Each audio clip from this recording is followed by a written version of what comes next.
गुरु जी के यहाँ एक अढ़ैया नाम का शिष्य रहता था। चलो लोन का। हाँ तो उसका काम था 2.5 किलो भोजन करना। हाँ, नाम इसीलिए अढ़ैया पड़ गया था। माता पिता उसको घर से निकाल दिए। प्रवचन लोन का हंसना नहीं। हाँ कोई सुनो। काम वगैरह वो लड़का नहीं करता था। कोई तलाश में रहता था कहीं भोज भंडारा हो रहा है तो मेरा पेट भरना चाहिए, बाकी कोई मतलब नहीं। चलते चलते आश्रम चला गया। कह भाई हम तो कुछ काम करते नहीं हैं, तो काम नहीं करता तो भगवान का नाम तो लोगे? तो बोला हाँ वो तो कर लेंगे, आश्रम का काम जो होगा तो हो जाएगा, लेकिन हमको भोजन 2.5 किलो चाहिए, कम भोजन नहीं चाहिए। तो हुआ कि ठीक है, लेकिन एक आश्रम का नियम है कि महीना में 2 दिन एकादशी आता है। ये एकादशी को यहाँ कुछ नहीं बनता। बनता नहीं है, चूल्हा नहीं जलेगा, धुआं धक्कर नहीं होगा। तो कहते गुरु जी मेरा तो 2.5 किलो हम खाते हैं, एकादशी में तो मेरा अढ़ैया समाप्त हो जाएगा, हम बचबे नहीं करेंगे तो एकादशी कौन करेगा? ये तो हमसे पार नहीं लगेगा, ये एकादशी आप अपने पास रखो, हमसे एकादशी नहीं।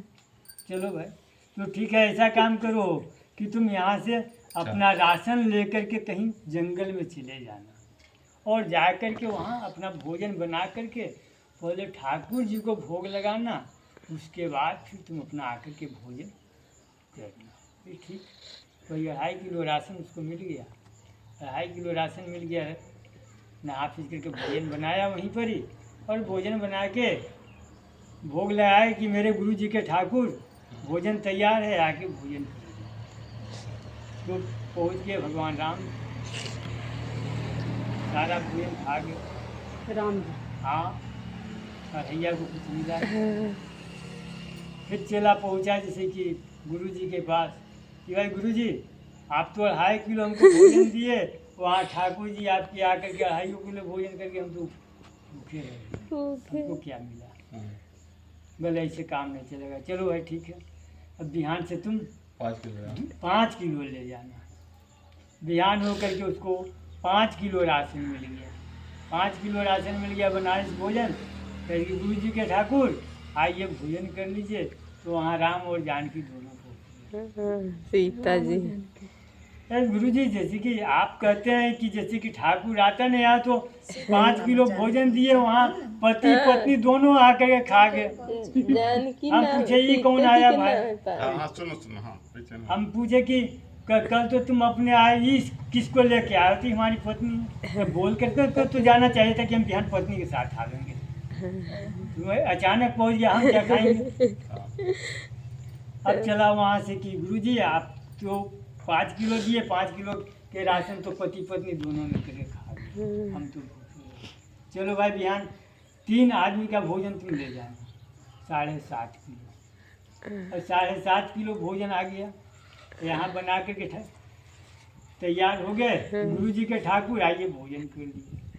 तो वहाँ जिससे कि लक्ष्मण जी भी आ जाते हैं। तीनों खत्म हो गया खाना, वो भोजन समाप्त हो गया। कारण के बोल तो देना चाहिए कि हम 3 आदमी से आवेंगे, 4 आदमी से आवेंगे, आ जाते हो अचानक, हम तो भूखे रह जाते हैं। फिर ठाकुर जी गुरु जी के पास गया, अढ़ैया कि भाई आप दिए 3 आदमी के भोजन 7.5 किलो, वहाँ 3 आदमी पहुँच गए, वो अपना भाई के भी लेकर। हम क्या करें? अच्छा 4 आदमी का भोजन दिया, 4 आदमी का भोजन गया, 4 आदमी का भोजन गया तो फिर भोजन बना करके तैयार हो गए। तैयार होने के बाद वहाँ से एगो हनुमान जी भी आ जाते हैं। आई भाई ये एगो बंदूक लेकर नहीं चल आया, मेरा सेवक। तो बोल के तो जाना चाहिए, बार बार कहते हैं बोल के जाओ, तुम अचानक चल आते हो, हम तो भूखे रह जाते हैं। 4 आदमी मिलकर के भोजन पा लिए। हुआ कि अच्छा तो अब जैसे कि तुम भूखले ही रहे। हाँ, फिर जैसे कि हुआ कि गुरु जी आप इतना भोजन देते हैं और इतना आदमी वहाँ पहुँच जाता है। अच्छा भाई बढ़ा करके भोजन दिया, और हुआ कि ठीक है भोजन वहाँ ले जाके अढ़ैया धर दिया, कैसे आज बनाना उनाना नहीं, जैसे कि हम बनाते हैं सब आकर के खा जाता है। वही जैसे कि भोजन ले जाकर के धर दिया, और कैसे कि गुरु जी का ठाकुर आप वो भोजन तैयार है, भोजन सब करूँगा। तो वहाँ से जैसे कि राम लक्ष्मण भरत शत्रुघ्न पूरा चारों भाई। सेना समेत पहुँच गए।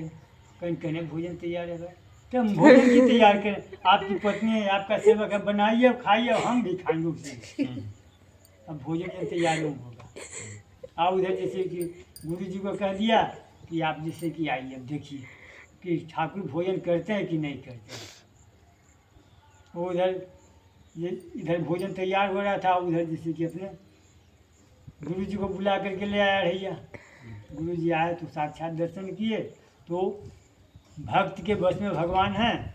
यानी गुरु जी को इतना दिन से भगवान का दर्शन नहीं हुआ था, लेकिन एक अढ़ैया शिष्य के चलते भगवान का दर्शन। दर्शन। ये तो कहानी हो गया दूसरे दिन की। जगन्नाथ जी की कहानी तो जगन्नाथ जी की हाँ ये ये है। हाँ। अच्छा रखो।